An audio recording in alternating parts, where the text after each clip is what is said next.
Manager dans l'incertitude devient une préoccupation majeure pour les managers et les dirigeants d'entreprise. La notion d'incertitude n'est pas récente et les militaires l'ont introduite en 1987 dans leur description de l'environnement qualifié de VICA, volatile, incertain, complexe et ambigu. Mais elle a pris une toute autre dimension avec la crise de la pandémie démarrée en mars 2020. Pour manager dans l'incertitude, il faut tout d'abord bien la dissocier du risque. Ainsi, la panne d'une machine reste du domaine du risque, même si on ne peut pas savoir à l'avance quand l'événement arrivera, ni son ampleur, alors qu'un événement comme l'arrivée de la Covid-19 était imprévisible.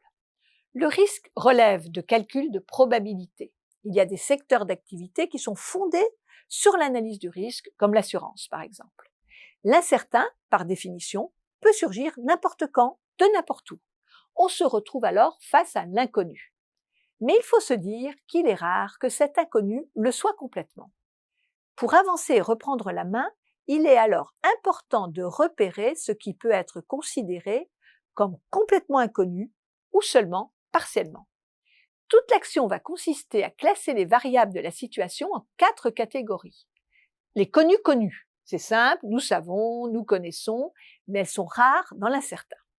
Les inconnus, ce sont des informations que nous possédons, mais sans le savoir, car elles sont mal classées, mal formulées, mais elles existent si on les cherche et qu'on les exploite différemment. Les inconnus connus. Ce terme renvoie à ce qui est inconnu sur le moment, mais que nous connaîtrons ensuite car nous avons les outils pour cela si nous savons chercher. Et les inconnus, il nous faut admettre que nous entrons avec elles dans l'imprévisible.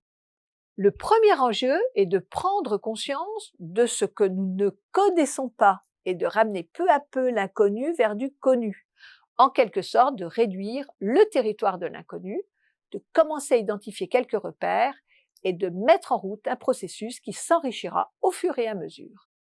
L'hypothèse de départ à toujours faire en situation imprévisible est que nous en savons beaucoup plus et mieux que nous ne pouvons le craindre, quand tous nos repères semblent exploser.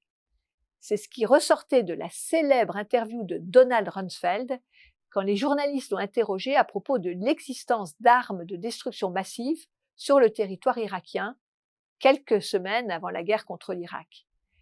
Il disait « Il y a le connu, c'est-à-dire les choses que nous savons. Nous savons aussi qu'il y a l'inconnu connu, c'est-à-dire les choses que nous savons que nous ne savons pas.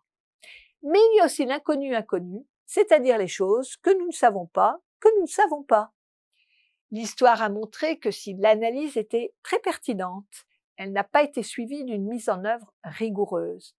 Ce qui m'amène à souligner la rigueur avec laquelle doit être déroulée la démarche. Si l'objectif est de rendre connaissable ce qui est inconnu, il n'est pas de rechercher ce qu'on veut trouver ou ce qui nous arrange. L'éthique est partie prenante de cette élaboration du futur.